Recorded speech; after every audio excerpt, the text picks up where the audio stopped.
KPCC ಕಚೇರಿಯಲ್ಲಿ ರಾಜ್ಯ ಉಸ್ತುವಾರಿ ಸುರ್ಜೇವಾಲಾ ಅವರು ಮೀಟಿಂಗ್ ಮಾಡ್ತಾ ಇದ್ದಾರೆ. 3 ದಿನಗಳ ಅವಧಿಯಲ್ಲಿ ಅಸಮಾಧಾನಿತರ ಜೊತೆಗೆ 1-to-1 ಮೀಟಿಂಗ್ ನಡೆಯಲಿದೆ. ಇವತ್ತು ಆಳಂದ ಶಾಸಕ ಬಿಆರ್ ಪಾಟೀಲ್ ಅವರ ಜೊತೆಗೆ ಸಭೆಯನ್ನ ನಡೆಸ್ತಾ ಇದ್ದು, ವಸತಿ ಸಚಿವಾಲಯದ ವಿರುದ್ಧ ಆರೋಪವನ್ನ ಬಿಆರ್ ಪಾಟೀಲ್ ಮಾಡಿದ್ರು. ನಮಗೆ ಹೈಕಮಾಂಡ್ನಿಂದ ಕರೆ ಬಂದಿತ್ತು, ಸುರ್ಜೇವಾಲರಿಗೆ ಎಲ್ಲವನ್ನೂ ಕೂಡ ತಿಳಿಸಿದ್ದೀನಿ, ಎಲ್ಲವನ್ನ ಅವರು ನೋಟ್ ಮಾಡಿಕೊಂಡಿದ್ದಾರೆ. ಮುಂದಿನ ತೀರ್ಮಾನವನ್ನು ಕೂಡ ಅವರೇ ನಿರ್ಧಾರ ಮಾಡ್ತಾರೆ, ಅವರಿಗೆ ಬಿಟ್ಟದ್ದು. ಖುಷಿನೂ ಇಲ್ಲ, ದುಃಖನೂ ಇಲ್ಲ ಅಂತ ಬಿಆರ್ ಪಾಟೀಲ್ ಹೇಳಿಕೆ ಕೊಟ್ಟಿದ್ದಾರೆ. ಒಟ್ಟು 35 ನಿಮಿಷಗಳ ಕಾಲ ಈ ಒಂದು ಸಭೆಯಲ್ಲಿ ಭಾಗಿಯಾಗಿದ್ರು. ಸಭೆಯಲ್ಲಿ ತಮ್ಮ ಎಲ್ಲ ದುಃಖ ದುಮ್ಮಾನಗಳನ್ನ ವಿವರವಾಗಿ ಹೇಳಿದ್ದಾರೆ ಮತ್ತು ರೈಟಿಂಗ್ ಅಲ್ಲೂ ಕೊಟ್ಟಿದ್ದಾರೆ. ಈಗ ಮುಂದಿನ ತೀರ್ಮಾನವನ್ನ ಅವರ ವಿವೇಚನೆಗೆ ಬಿಡ್ತೀನಿ ಅಂತ ಬಿಆರ್ ಪಾಟೀಲ್ ಹೇಳಿಕೆಯನ್ನ ಕೊಟ್ಟಿದ್ದಾರೆ. ಕೆಪಿಸಿಸಿ ಕಚೇರಿಯಲ್ಲಿ ನಡೀತಾ ಇರುವಂತಹ ಸುರ್ಜೇವಾಲಾ ಜೊತೆಗಿನ ಮೀಟಿಂಗ್. ಮೊದಲನೆಯ ಆದ್ಯತೆ ಯಾರು ಬಹಿರಂಗವಾಗಿ ಹೇಳಿಕೆ ಕೊಟ್ಟರು, ಅಸಮಾಧಾನವನ್ನ ವ್ಯಕ್ತಪಡಿಸಿದ್ರು ಮತ್ತು ತಮಗಾಗ್ತಾ ಇರುವಂತಹ ಸಮಸ್ಯೆಗಳೇನು ಅನ್ನೋದರ ಕುರಿತಾಗಿ ಹೇಳೋ ಮೂಲಕವಾಗಿ ಪಕ್ಷಕ್ಕೆ ಮುಜುಗರವನ್ನು ತಂದಿದ್ರು, ಅವರಿಗೆ ಪ್ರಥಮ ಆದ್ಯತೆ. ಹೀಗಾಗಿ ಬಿಆರ್ ಪಾಟೀಲ್ಗೆ ಈ ಸಭೆಯಲ್ಲಿ ಇನ್ವೈಟ್ ಮಾಡಿದ್ರು. 35 ನಿಮಿಷಗಳ ಮಾತುಕತೆ ನಡೆಸಿದ್ರು. ಎಲ್ಲ ವಿವರವನ್ನು ಕೂಡ ಪಡೆದಿದ್ದಾರಂತೆ. ಹೈಕಮಾಂಡ್ನಿಂದ ಕರೆ ಬಂದಿತ್ತು. ಮಾನ್ಯ ಸುರ್ಜೇವಾಲಾ ನಮ್ಮ ಅಖಿಲ ಭಾರತೀಯ ಕಾಂಗ್ರೆಸ್ ಕಮಿಟಿಯ ಪ್ರಧಾನ ಕಾರ್ಯದರ್ಶಿಗಳು ಅವ್ರ ಜೊತೆಗೆ ದೀರ್ಘವಾದಂಥ ಚರ್ಚೆ ಆಯಿತು. ನಾನು ಹೇಳಬೇಕಾದದ್ದನ್ನೆಲ್ಲ ಅವರಿಗೆ ಹೇಳಿದ್ದೇನೆ.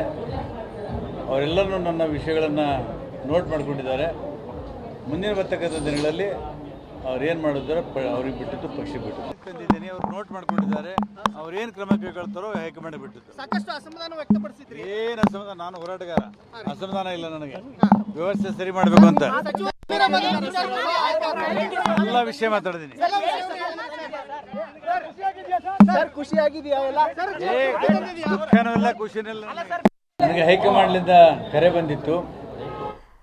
ಸುರ್ಜೇವಾಲಾ ಜೊತೆಗಿನ ಮೀಟಿಂಗ್ನ ನಂತರದಲ್ಲಿ ಬಿಆರ್ ಪಾಟೀಲ್ ಏನಾಯಿತು ಮೀಟಿಂಗ್ನಲ್ಲಿ ಅನ್ನೋದರ ಬಗ್ಗೆ ಅವರು ಕೆಲ ಹಿಂಟ್ಗಳನ್ನು ಕೊಟ್ಟಿದ್ದಾರೆ. ನನ್ನ ಎಲ್ಲ ವಿಚಾರಗಳನ್ನು ಅವರು ಆಲಿಸಿದ್ದಾರೆ, ಕೆಲವೊಂದಿಷ್ಟು ಪಾಯಿಂಟ್ಸ್ಗಳನ್ನು ಮಾಡ್ಕೊಂಡಿದ್ದಾರೆ. ಮುಂದಿನ ತೀರ್ಮಾನವನ್ನು ಅವರಿಗೆ ಬಿಡ್ತೀನಿ, ಖುಷಿನೂ ಇಲ್ಲ, ದುಃಖನೂ ಇಲ್ಲ. ನಾನೊಬ್ಬ ಹೋರಾಟಗಾರ, ನನ್ನ ಇಚ್ಛೆ ಇಷ್ಟೇ, ಒಂದು ಬದಲಾವಣೆಗಳಾಗಬೇಕು, ಎಲ್ಲವೂ ಕೂಡ ಬ್ಯಾಲೆನ್ಸ್ಡ್ ಆಗಿ ಇರಬೇಕು, ಅದು ನನ್ನ ಆದ್ಯತೆ ಆಗಿತ್ತು. ಸೊ ಆ ವಿಷಯವಾಗಿ ಅವರು ಕೂಡ ಆದ್ಯತೆ ಕೊಡ್ತಾರೆ ಅಂತ ನಿರೀಕ್ಷೆಯನ್ನು ಇಟ್ಕೊಂಡಿದ್ದೀನಿ. ಮುಂದಿನ ಕ್ರಮವನ್ನು ಏನು ತೆಗೆದುಕೊಳ್ತಾರೆ ಕಾದು ನೋಡ್ತೀನಿ ಅಂತ ಬಿಆರ್ ಪಾಟೀಲ್ ಹೇಳಿದ್ದಾರೆ. ಅಂದರೆ ಅವ್ರು ಏನು ಹೇಳಬೇಕಾಗಿತ್ತು ಅದಷ್ಟನ್ನು ಆಲಿಸಿದ್ದಾರೆ ಅನ್ನುವಂತಹ ಸಮಾಧಾನ ಅವ್ರಿಗಿದೆ. ಮತ್ತಷ್ಟು ಅಪ್ಡೇಟ್ಸ್ ಕೊಡ್ತಾರೆ ನಮ್ಮ ಪ್ರತಿನಿಧಿ ಸುಖೇಶ. ಬಿಆರ್ ಪಾಟೀಲ್ ಏನನ್ನ ಹೇಳಬೇಕು ಅಂತ ಬಯಸಿದ್ರು, ಈಗ ಎಲ್ಲವನ್ನೂ ಹೇಳಾಗಿದೆ. ಇದಕ್ಕೆ ಏನು ಆಕ್ಷನ್ ಆಗುತ್ತೆ ಅನ್ನೋದರ ಕಾಯುವಿಕೆಯಲ್ಲಿ ಇದ್ದ ಹಾಗೆ ಕಾಣಿಸ್ತಾ ಇದೆ.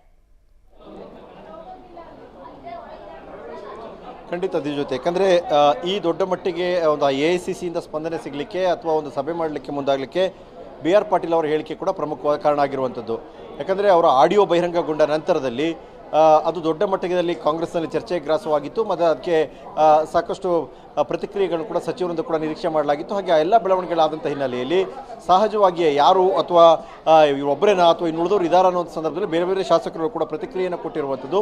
ಇವೆಲ್ಲವೂ ನೋಡ್ತಾ ಹೋದರೆ ಅದು AICC ಮಟ್ಟದಲ್ಲೂ ಕೂಡ ರಾಜ್ಯ ಕಾಂಗ್ರೆಸ್ನ ಬೆಳವಣಿಗೆಗಳು, ಸರ್ಕಾರ ಮತ್ತು ಪಕ್ಷದ ಮಟ್ಟದಲ್ಲಿ ಆಗ್ತಿರುವಂಥ ಬೆಳವಣಿಗೆಗಳ ಬಗ್ಗೆ ಸಾಕಷ್ಟು ಚರ್ಚೆ ಆಯಿತು. ಮತ್ತು ಆ ಚರ್ಚೆಯ ಕಾರಣಕ್ಕಾಗಿ ಆದಂಥ ಮುಜುಗರವನ್ನು ತಪ್ಪಿಸಿಕೊಳ್ಳೋ ಕಾರಣಕ್ಕಾಗಿ AICC ಕೂಡ ಮಾತುಕತೆಗೆ ಮುಂದಾಗಿತ್ತು ಅಥವಾ ರಾಜ್ಯ ಕಾಂಗ್ರೆಸ್ ಉಸ್ತುವಾರಿ ಸುರ್ಜೇವಾಲಾ ಅವರು ರಾಜ್ಯಕ್ಕೆ ಬಂದಿರುವಂಥದ್ದು. ಈ ಸಂದರ್ಭದಲ್ಲಿ ಏನೆಲ್ಲ ಹೇಳಲಿಕ್ಕೆ ಸಾಧ್ಯ ಎಲ್ಲ ವಿಚಾರಗಳನ್ನು ತಿಳಿಸಿದ್ದೀನಿ ಅನ್ನುವಂಥದ್ದು. ಹಾಗಾಗಿ ತಮ್ಮ ಮನಸ್ಸಲ್ಲಿ ಏನಿತ್ತು ಅವೆಲ್ಲವನ್ನು ಕೂಡ ಸುಮಾರು 35 ನಿಮಿಷಗಳ ಕಾಲ ಸುರ್ಜೇವಾಲಾ ಅವರ ಜೊತೆ ಮಾತುಕತೆ ಸಂದರ್ಭದಲ್ಲಿ ಹೇಳಿದ್ದಾರೆ ಅನ್ನುವಂಥದ್ದು ಬಿಆರ್ ಪಾಟೀಲ್ ಅವರ ಮಾತು. ಅದರ ಮೇಲೆ ಏನಾದರೂ ಕ್ರಮ ಆಗೋದಿದ್ರೆ ಏನು ಕ್ರಮ ಕೊಳ್ತಾರೆ ನೋಡೋಣ ಅನ್ನುವಂಥ ಮಾತನ್ನು ಕೂಡ ಬಿಆರ್ ಪಾಟೀಲ್ ಹೇಳಿರುವಂಥದ್ದು.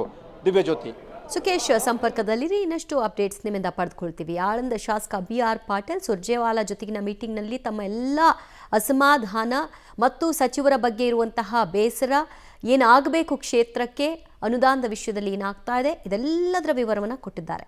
ಏನಾಗುತ್ತೆ ಮುಂದೆ ಅನ್ನೋದನ್ನ ನಿರೀಕ್ಷೆ ಮಾಡ್ತಿದ್ದಾರೆ.